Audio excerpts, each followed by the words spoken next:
love this blue. And it's perfect for The Shape of Water by Guillermo del Toro and Daniel Kraus.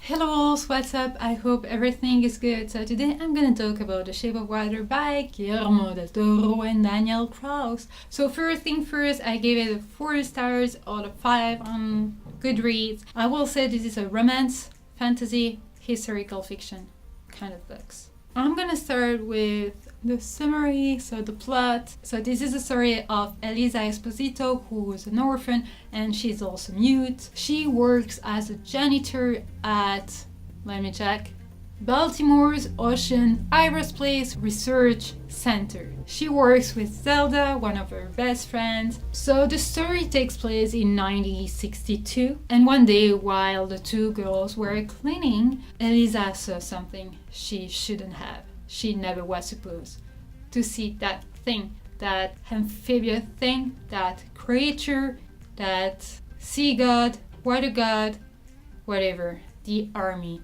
asset. So the creature looked like an amphibious man, and he was captured, or it was captured in the Amazon, and it seems that they're studying him for the war, the Cold War advancement, I guess. This creature is terrified but magnificent. Elisa will see that he's capable of language. She will teach him how to sign, to talk. And they will start to be friends, I guess you can say that. So they will build like a relationship. And this relationship will not only be platonic, but they learn to trust each other. And yeah, Lisa will really fall for him, and she will seek every single opportunity to see him. So yeah, let's be honest, the creature was captured for something specific. So one of the soldiers, Richard Stickland, wants to study him, and before the Russian find him and steal him. And he doesn't really care if he's alive or dead. You can't analyze everything inside, even if he's dead. But Elisa, with her best friend Zelda and her neighbor Chels, will do everything to save him. I want to say that I love the book so much. As I say in another video, I've been lucky with my reading lately. I think I'm a sucker for misunderstood monsters. It seems like it's my soft spot. But I don't really think I've read any paranormal kind of story before, except for vampires. One book for vampire, 2 maybe, but I don't see them as paranormal, you know what I mean? Like they look human, so for me they're kind of human. He didn't look human. He kind of did, but not really. But yeah, I definitely never read any monsters, erotica kind of thing, except maybe for Twilight, but I didn't like it. I feel that the creature here is different from vampires or werewolf or whatever, because even to survive he needs to be in water. Even to breed he needs to be in water.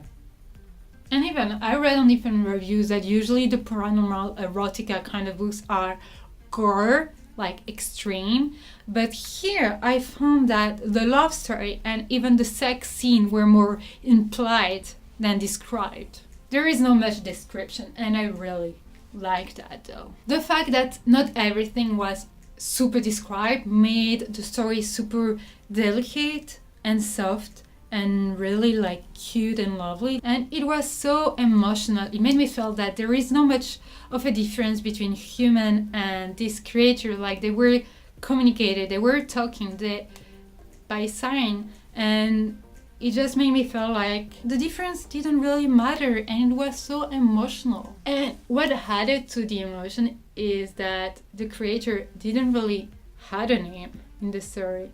He was called different ways, but he didn't have a name. It was an easy book to read, a very wonderful story. I love the writing, and I'm still not sure who wrote it. Is it Daniel Kraus or is it Guillermo del Toro? I'm not sure yet. But let's talk a bit about Elisa.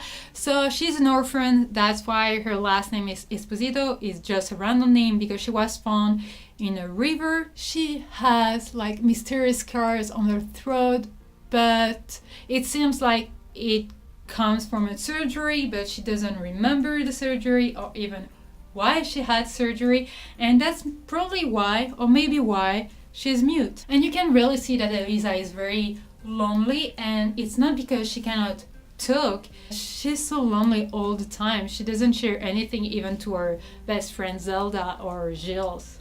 But she seems very nice and very lovely. She was a character in the book that really made me want a happy ending for her, and usually it's really not the case. I prefer everyone dying at the end or very bad ending, because it's usually like, it makes the story more realistic. Or let's say semi-happy, semi-sad ending. I don't feel like I should talk about anyone else in the story, not especially the creature, because he didn't say a word, actually. And I don't feel it will add anything valuable to this review. I feel like the atmosphere where the story takes place is more important than talking about the characters, because it happened in 1960s, so that's not just any time. It's a very intense setting, I want to say. Woman has no right to say anything Black women don't even wish for, and gay people, they're just like misunderstood and everything, so it was like a very strong setting. Even the orphan, they were like victimized by everyone else, because you don't know where you're from, you don't know who you really are and who your parents are, you don't worth anything. That's so sad, actually. So they don't have a place in the society, but obviously the army and the evil men have everything. They're like so powerful. And I really believe that the fact that Elisa wants to free the creature, the army creature, as an orphan, as a woman, as a mute woman, made her so powerful, so respectful, so strong, and so, I don't know, I admired her. She really is our mute heroine, and she defies everyone to do what she thinks is actually the best. It was so easy to love her with her loneliness, and she seemed like so weak but so strong at the same time. She was really realistic. That's someone I could have as a friend, and I just wanted not even to hug her, but just to encourage her, just to be here if she needed me to be. But I knew from the beginning that she was as strong as I thought she will be, so she didn't really need my help if I was in the story. I said that I didn't want to develop more about the other characters, but I think that now is the time to develop the characters. So Gilles is Elisa's neighbor, and he's lovable. He's super kind. He is like so cute, and he's gay. And his preference, sexuality, is seen as a deviance, and nobody understands him, so he's victimized by the society. And it costs him so much to remain himself. And I just wanted to find someone in the story for him. I wanted him to find love. And then you have Lainey.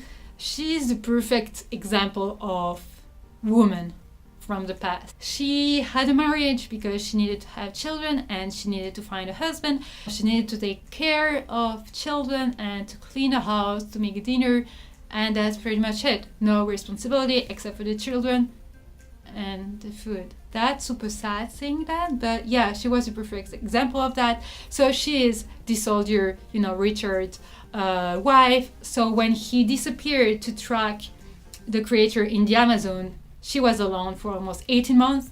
She discovered what freedom was, and she doesn't actually feel right when her husband comes back. So that was an interesting point of view. And talking about her husband, I absolutely hated him, and I don't want to talk about him, because in the story he just became a monster, and then a monstrous monster, and then it was worst. While reading the book, he became the worst thing ever. I really hated him. Like, it was the total opposite with the creature. He became a real freaking animal when the creature became human. It was so interesting to read it, and it was like, whoa. Yeah, actually, I said that the creature didn't have a name, but he was called like the Acid, the creature, the amphibious man, the Devonian, and what else? The sea god, Deus Branchia in the Amazonian language. So let's talk about the story now. So at the beginning, we're gonna follow 2 point of views, Elisa's point of view and Richard, so the army tracking the creature in the Amazon's point of view. And then you can see Elisa very lonely, and you can see the adventure that Richard is living. And when Richard comes back from the Amazon, there are so many new point of views, and usually a lot of point of views in a short story, I mean less than 500 pages, doesn't go well.